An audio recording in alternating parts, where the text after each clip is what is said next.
Shall we have a look and see who's in my green room for your entertainment this evening, ladies and gentlemen? That's not a bad idea. My first guest is an American actor who was the first and, for many people, the only captain of the USS Enterprise. He is, of course, the majestic William Shatner. There he is. Mr. Bill Shatner, how are you, sir? Lovely to have you back. Hello, William. Well, I'm going to try something I've never done before. I'm going to try and greet you in Klingon, OK? OK. How dare you say that to me in Klingon? Is that the How wrong thing? dare you Did I not say that? I love the way you speak sometimes. The camera came on. Now I can be loquacious. The marvellous Mr. William Shatner, ladies and gentlemen. Fluent in Klingon. My next guest is a... That's what I'm talking about. Ladies and gentlemen, Mr. William Shatner. Trekking across the universe on the Starship Enterprise on the Captain Kirk. Star trekking across the universe, only going forward because we can find reverse. Oh, faces. Crika. What was that? Do you remember much of that? Love or something really. Okay. Bill, how lovely to have you. Do you mind if I call you Bill? I think of you as Bill. Yeah, I think you should think of me as William Bill Shatner. Is this new? Will people leave our furniture alone? Yes, it's brand new. It's a brand lumpy new. and sweaty and... Is it comfy for you? You That's all a little right. bit? Thank you for coming over for us. Well, thank you for asking me. What's it like for you? Everyone must know who you are, I guess, wherever you go. Do you get, Everybody knows who I am. Do you get special treatment? No. That's because they know who I am. But they can't be anywhere in the world, but they don't know about Star Trek, about Captain James T. Kirk. Pretty much a lot of people know. Where have you been recognised? What sort of places? Latest, interesting, Yes. Friday. Somebody calls me and says, my friend is the police chief going over to Jordan, and King Abdullah of Jordan is a fan, and do you have anything you could sign? And so I found something, and I signed it to King Abdullah from an admirer, William Shatner. But it must be a strange thing to carry around a character around with you from that long ago, I guess, isn't it? Because you've played many other roles, you've been in many other movies and TV things. Yeah, well, I mean, it isn't like... It isn't any longer obsessive. So people have calmed down a bit. Calm down. Another time, I don't know whether you want to hear another story of strange recognition, but I was in Iran. The assignment that I was there to do was to photograph a black leopard at night. And so we were in the wilderness areas. Bill, yes. did this actually happen? I'm really making it up, and I'm telling you a story. That was the assignment, and they had photographic, which is a whole other story about trying to photograph a black leopard at night, black on black. Yeah. But the story is that I'm in the wilds of the Caspian Sea, in the area where it's one of the wildest areas in the world, and there's a little tiny tin plated place that sold chicken kebabs to the natives.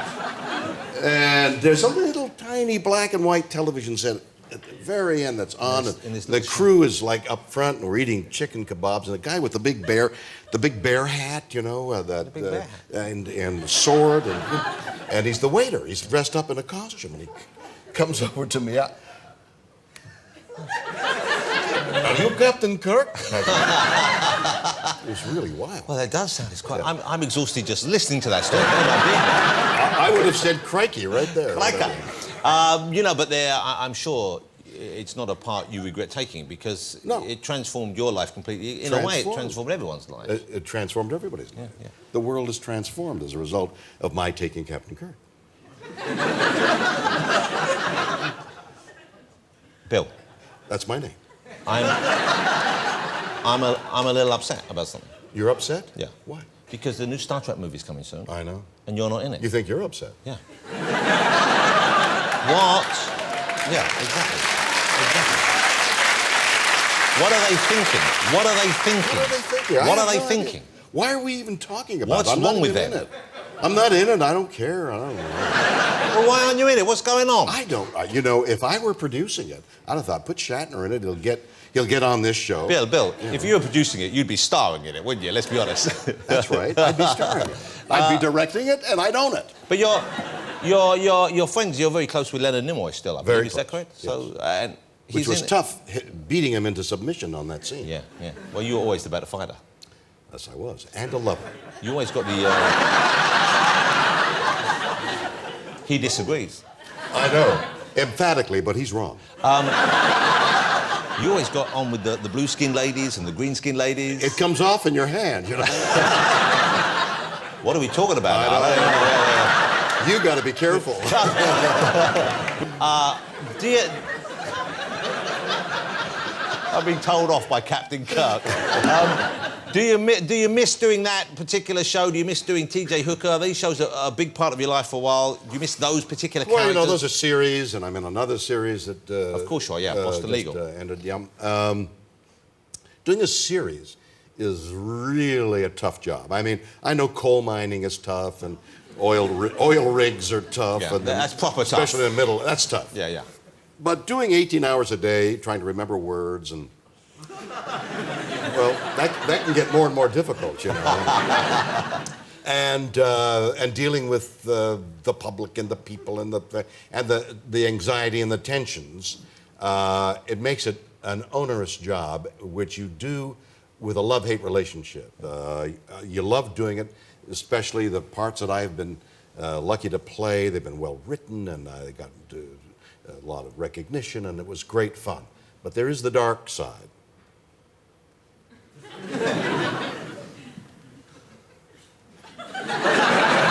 There is the dark side of all that work and broken relationships and the fact that... So the time you put in, the investment you have to make in something as major as that. That's right. Let me ask you about T.J. Hooker. I love T.J. Hooker, ladies and gentlemen. It's a kind of a... Can I be honest with you? Don't take it the wrong way. It's kind of a guilty pleasure. Because... it should be an honest... You should open up to the world and yourself that you love T.J. Hooker, and you'll feel better. I love T.J. Hooker because it was the worst cop show in the history of cop shows. It was great fun. I had to ask you. You know what I mean, though? But it was kind of unconvincing as a cop show in a way. Really? Why, I wonder? Let's have a look at the clip and I'll... You white sugar, make any noise, and I'm gonna kill you right here and now. Hold it! Hold it right there! Get her! He's away, copper. This girl is dead. You do that, you'll have another murder one on your head. And no little girl to hide behind. You're not gonna take that chance, cop. Not with this kid as a target. You there!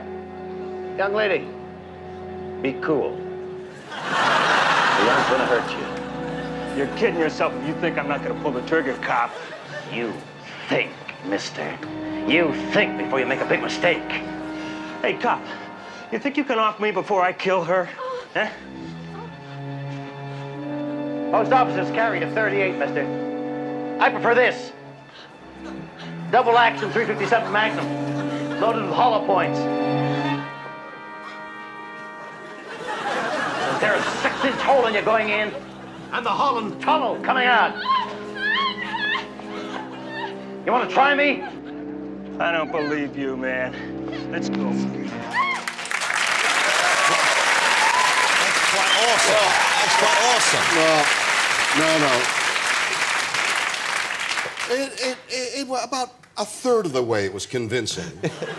And then it became more and more unconvincing. That's the longest conversation two men have had pointing guns at each other. Try and talk them down. That's what I said. Try and talk them down. But that was pretty bad. But it was... how many years did you do T.J. Hooker for?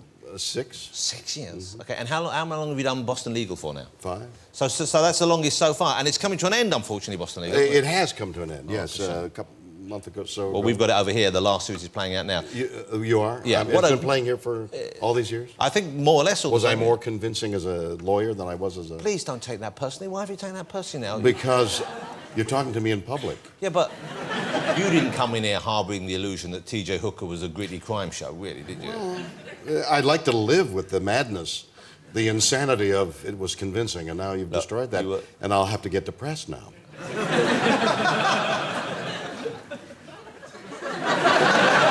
Do you have any medication handy? Yeah, I'm going to start prescribing medication on the show in front of people who I don't even know. Yeah, I'll find something. Well, don't take it personally. Okay. I don't have it. Been put in my place by Bill Shatner now. You know what I love about you, though? You've enjoyed all the experiences you had and you seem very comfortable with yourself now, maybe more than ever before. Would I be right in that? Well, I'm going to die soon, so I better be. No, you're not. Come on. Well, maybe not soon, but soon. I mean, it may not be an emergency for the show, but it'll be an emergency for me sooner or later. Okay, no, but you're not concerned about that just yet. No. Well, I'm concerned about it. Well, I was concerned about it when I was born. Yeah, But... there's nothing we can do about that. No, is there? exactly.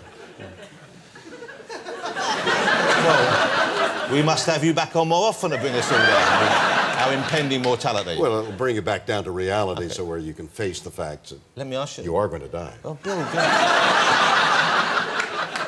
I've made plans. Do you have a grave spot thing?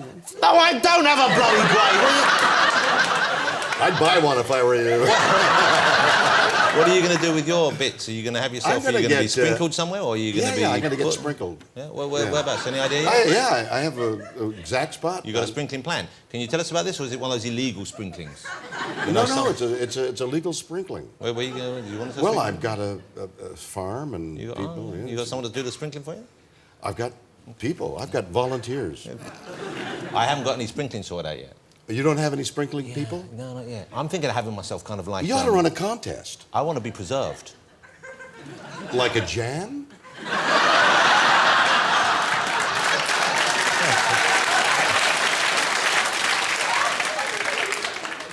Have you seen these wizened bodies in the Egyptian mummies? Do you see what they look like?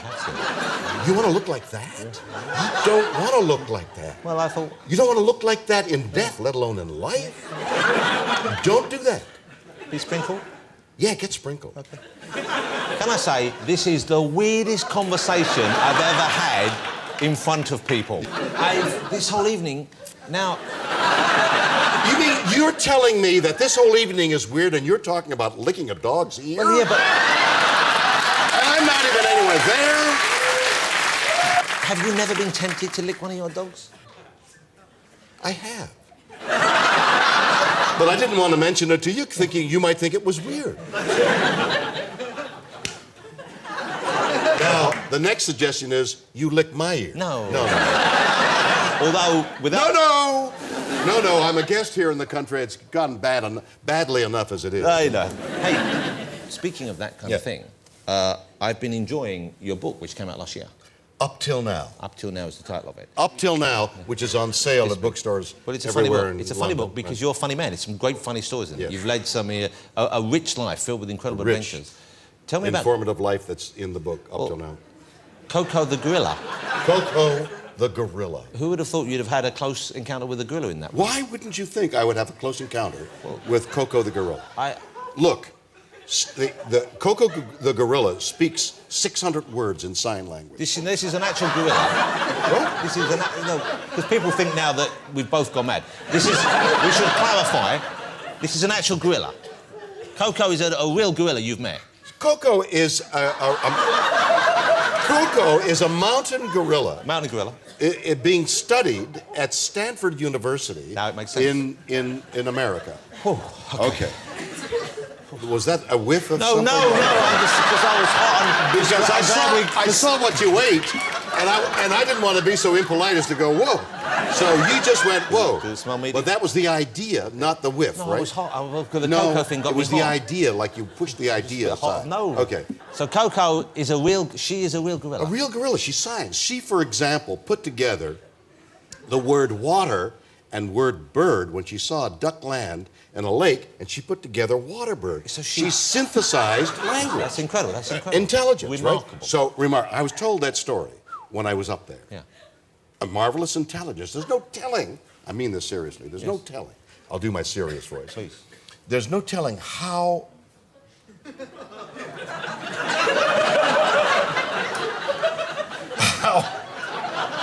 intense, how enlarged, how great the minds of animals are in their subtlety in understanding. We don't know how much animals understand. How much did that dog like the taste of that ear? You just don't know. I think I do know. Too much. Too much. See? But that's a human judgment on the dog liking too much to lick. Who am I to judge? Exactly. You're not a dog. You don't know how much that dog likes to lick. I promise you one thing. Look, tonight, I'm not judging dogs anymore. That's very good. You've learned your first lesson. So now, Coco has learned 600 words and communicates in sign language. Water bird. So now I'm in the cage with... Hold on. How have you got in the cage? Why are you... Just because you can do that, why did you get in the cage with her? The environmental people wanted publicity to save a species, one of the many species. Of gorilla? Well, of other animals. So they thought by putting me... Well, gorillas too, because mountain gorillas are endangered. They are, sadly so. Right, so I got into the cage as a publicity stunt, okay? But the handler's over there, and there's nobody around. There's a young gorilla in the back room over there behind bars, shaking it, because he's jealous of me. He has seen Star Trek, and... So I'm frightened to death. Yeah.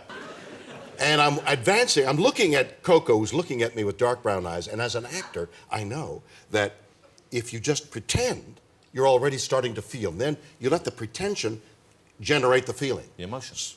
Exactly. That's the English acting way of doing it. You do and then you feel, as against the American feel and then you do. So I decided to do the English form, which was to say and lean forward, I love you. To Coco? To Coco. Because I didn't want to appear afraid. So I stand, I'm there, and I'm advancing. Coco's sitting right there, hands out like that. No, sit. Sit, Coco, sit. Like this. I love you, Coco. Now, what did Coco do? She just looked at me with brown eyes, staring at me. And I advanced slowly, thinking it'd be a good shot. I love you, Coco.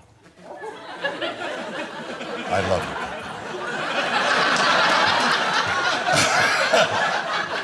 I love you, Coco. No wonder these gorillas are dying out. And Coco...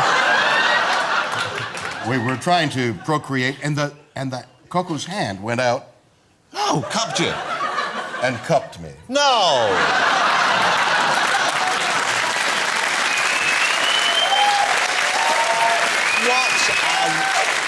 What a life you have lived. Sign language. I took that as a sign language. Wow. Wow. Well, we can't keep you because I know Coco's waiting for you back at the hotel. A man getting her through customs, that's some job. How great to have you here. He's one of a kind, ladies and gentlemen. Let's cherish him. It's Mr. William Shatner. God bless you, Will. Fabulous. Thank you so much. Bill Shatner, great to see you. Thank you, Coco. William Shatner. What a man. When I grow up, I want to be William Shatner. What a character, eh? Should we get my last guest out, ladies and gentlemen?